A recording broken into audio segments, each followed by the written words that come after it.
House church का जो मुहिम हमने चला रहे हैं, इसके बड़े फोटो देखिए। बहुत खुशी के साथ बोलना चाह रहा हूँ कि आज बालोद से एक प्रतिनिधि मंडल वहाँ से आया था। उन लोगों ने आकर के बहुत गहन चिंतन की है और उसके ऊपर हमारी बहुत चर्चा हुई है कि कैसे हम लोग इसके ऊपर काम करेंगे। और उन लोगों ने हमको फोरम को कुछ दान भी दिया है, जिसके लिए मैं बहुत धन्यवाद यहाँ से व्यक्त करता हूँ, क्योंकि हमारे सामने एक बहुत बड़ी लड़ाई है जो हाई कोर्ट में हमको अभी लड़नी है। और उनको मेरी तरफ से ये धन्यवाद। ये मेरे ऑफिस में आए थे, ऑफिस में इनसे बातचीत हुई है। वहाँ के एक एक व्यक्ति को मैं बहुत धन्यवाद देता हूँ बालोद जिले के। ये जो हाउस चर्च का जो हम लिटिगेशन, मतलब जो कानूनी प्रक्रिया में जाने का जो संकल्प लिए हैं, और उसमें हमारे 5 सुप्रीम कोर्ट के जज हैं, सीनियर जजेस हैं, जिनके साथ हम सलाह मशवरा कर रहे हैं, और वो लोग भी उसकी ड्राफ्टिंग कर रहे हैं। और यहाँ के भी जाने माने हमारे हाई कोर्ट के जो वकील हैं, उनके साथ भी पिछला करीब 25-30 दिन का दौर ये सलाह मशवरा का रहा। एक दूसरे समझने की कोशिश किए हैं, समस्या क्या आ सकती है, कहाँ पे ये फेल हो सकता है, कहाँ नहीं हो सकता है, वो सब पर गहन चिंतन करके एक फॉर्मेट हमारा बन गया है कि हमें अब कैसे जाना है। 3 बातें इसमें महत्वपूर्ण आई हैं जो मैं आपके साथ शेयर कर रहा हूं। सबसे पहली बात यह है, जो हमने देखा है कि हमारे छत्तीसगढ़ में ऐसे विश्वासियों के घर में भी जाकर के पुलिस कहीं दबिश दे रही है, नहीं तो कहीं पे ये भगवा गमछा लेके लोग पहुंच रहे हैं। और रात को जब वो अपने खाने की प्रार्थना करते हैं, भोजन की प्रार्थना करते हैं, तो उनके भोजन की भी प्रार्थना रोकी जा रही है। एक ऐसा भी हमको जानकारी में मिला है कि एक पादरी अपनी पत्नी के लिए प्रार्थना कर रहा था और उसको भी आकर के पुलिस अरेस्ट करके ले गई कि तुम धर्मांतरण कर रहे हो। ये मध्य प्रदेश की घटना है, हालांकि छत्तीसगढ़ की नहीं है। तो ऐसी घटनाएं भी हम लोगों को जानकारी में मिल रही हैं। ये जो याचिका जो हम हाई कोर्ट में लगाने वाले हैं, उसमें विश्वासी लोग जिनके घर में इस किस्म की घटना हुई है, जहां पुलिस ने आके उनको रोका है, जहां पे आकर के बाकी लोगों ने किसी किस्म से उनके घरेलू प्रार्थना, जब घर में वो प्रार्थना करते हैं, उसको रोकने की कोशिश की है, तो उनकी भी पात्रता है। तो इसमें विश्वासी लोग भी ये फॉर्म को भर के दे सकते हैं ताकि हम उनके उस पर लगाएं। अच्छा, दूसरी बात है कि जो चर्चेज हैं, जो चर्च है, जो ऑर्गेनाइज चर्च है, आपका रजिस्ट्रेशन हो ना हो वो सब बेकार की बातें, वो हम कोर्ट में लड़ रहे हैं, उसकी चिंता मत करिए। जहां कहीं भी आप संगठित होकर चर्च को चला रहे हैं, वो चर्च वाले भी इस याचिका को में हस्ताक्षर करता हो सकते हैं। और ये बिल्कुल जरूरी नहीं है कि पादरी वहां पे हस्ताक्षर करे।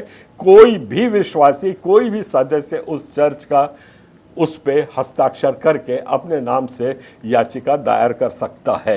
ये इसलिए किया गया है क्योंकि हमारे पादरियों के ऊपर कई जगह पे क्रिमिनल केसेस लगा दिए गए हैं, डरे हुए हैं, और उनको इतने परिपक्व नहीं होते हैं कि वो हर बार वो कोर्ट वोट दौड़ते रहें।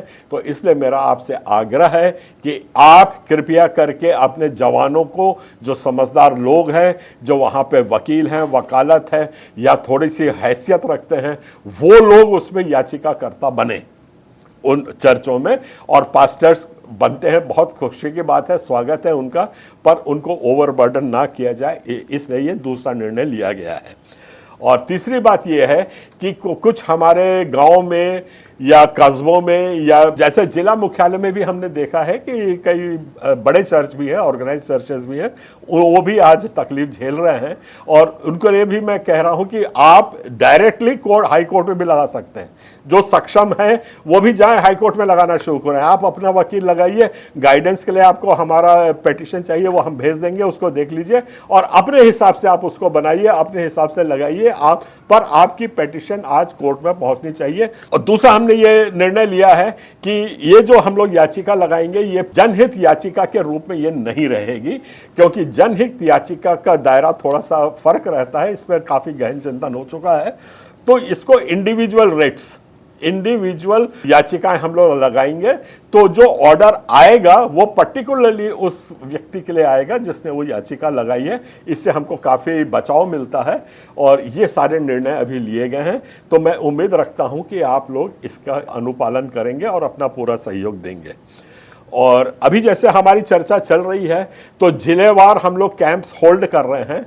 जिलेवार कैंप होल्ड करके हम आपके याचिका भरवाएंगे, फॉर्म भरवाएंगे, जो जो दस्तावेज लगते हैं वो सब आपसे लेंगे। तो आप जागरूक हो जाइए, और हमारे महासचिव जी हैं, उनसे आप अपना टाइम ले लीजिए। और अभी 15 तारीख को सारंगढ़ में कैंप लगा रहे हैं, 17 तारीख को हम लोग बालोद में लगा रहे हैं। इसके आगे की डेट्स में खास तौर से कवर्धा के लिए बोल रहा हूँ, पद्मावतपुर के लिए बोल रहा हूँ, धमतरी के लिए बोल रहा हूँ, कांकेर के लिए बोल रहा हूँ। यहाँ पे बहुत ज़्यादा इस किस्म की परेशानी हमको देखने को मिली है। तो यहाँ भी आप लोग कैंप्स लगाना चाहते हैं तो डेट ले लीजिए और कैंप लगा लीजिए।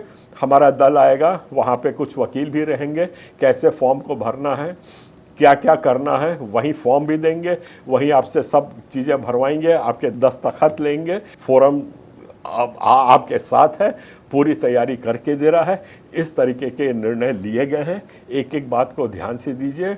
और जिन जिन शहरों को, खास तौर से बागबाहरा, महासमुंद, सायपाली वाला एरियाज, यहाँ के भी हम लोगों के संगठन है। रायगढ़ के हमारे संगठन तो नहीं बन पाया है, पर जो कोई भी वहाँ हाउस चर्च करना चाहता है वो आकर के हमसे संपर्क कर सकता है और उस किस्म का कैंप होल्ड करके ये जो दानव हमारी तरफ बढ़ रहा है इसको हमको रोकना है। ये टोटली असंवैधानिक है, गैर संवैधानिक है। इस किस्म का काम पुलिस कर ही नहीं सकती है और ना ही गृह मंत्री इस किस्म का आदेश दे सकता है। तो हम इसको विधिवत तरीके से, जो संवैधानिक प्रावधान है उसके तहत इसको हम चुनौती देंगे। आप सबको मैं धन्यवाद देता हूं कि आपने सहयोग दिया। आगे भी हमारे साथ बने रहिए, मैं आपको सबको अपडेट करता रहूँगा।